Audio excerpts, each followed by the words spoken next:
ಸನ್ಮಾನ್ಯ ವೀರೇಂದ್ರ ಹೆಗ್ಡೆ ಅವರು ಹಾಗೂ ಅವರ ಕುಟುಂಬ ನಡ್ಕೊಂಡಿರ್ತಕ್ಕಂಥ ರೀತಿ ನಾವೆಲ್ಲರೂ ಕೂಡ ಇವತ್ತು ಮೆಚ್ಚಬೇಕಾಗ್ತದೆ. ಕಾರಣ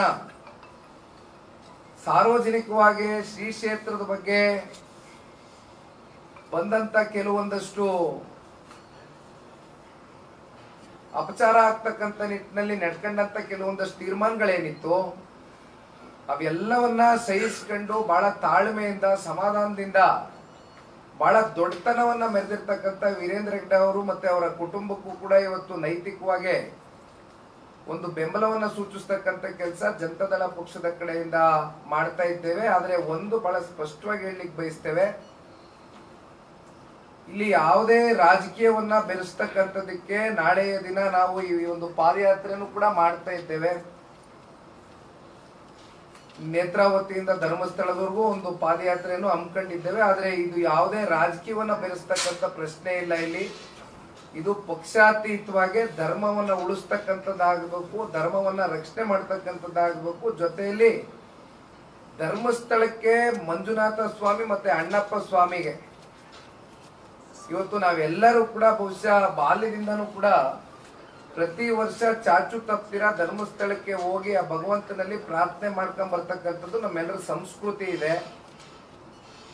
ಇವತ್ತು ಧರ್ಮಸ್ಥಳದ ಕಡೆಯಿಂದ ಸಾಕಷ್ಟು ಶೈಕ್ಷಣಿಕವಾಗಿ ಆಧ್ಯಾತ್ಮ ಇರ್ಬೋದು, ಶೈಕ್ಷಣಿಕವಾಗಿರ್ಬೋದು, ಸಾಮಾಜಿಕವಾಗಿರ್ಬೋದು ಸಾಕಷ್ಟು ಸಮಾಜಮುಖಿ ಕೆಲಸಗಳು ಕೂಡ ಧರ್ಮಾಧಿಕಾರಿಗಳ ಕಡೆಯಿಂದ ಕೂಡ ನಡೀತಾ ಬಂದಿದೆ ನಿರಂತರವಾಗಿ. ಇಂಥ ಒಂದು ಶ್ರೀ ಕ್ಷೇತ್ರದ ವಿರುದ್ಧವಾಗಿ ಕೆಲವೊಂದಷ್ಟು ಆರ್ಗನೈಸೇಷನ್ಗಳು ಇವತ್ತು ಪಿತೂರಿಯನ್ನ ಮಾಡಿ ಒಂದು ಕಪ್ ಚುಕ್ಕೆ ತಗೊಂಡು ಬರ್ತಕ್ಕಂಥ ಪ್ರಯತ್ನವನ್ನ ಏನ್ ಮಾಡಿದ್ದಾರೆ.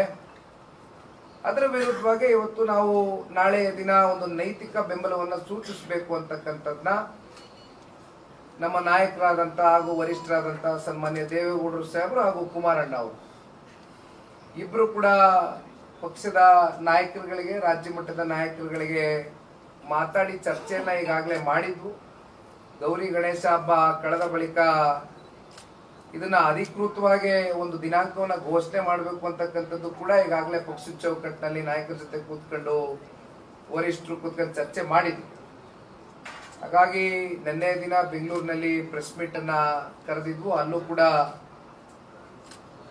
ಇಡೀ ರಾಜ್ಯಕ್ಕೆ ಒಂದು ಕರೆಯನ್ನ ಕೊಟ್ಟಿದ್ದೇವೆ.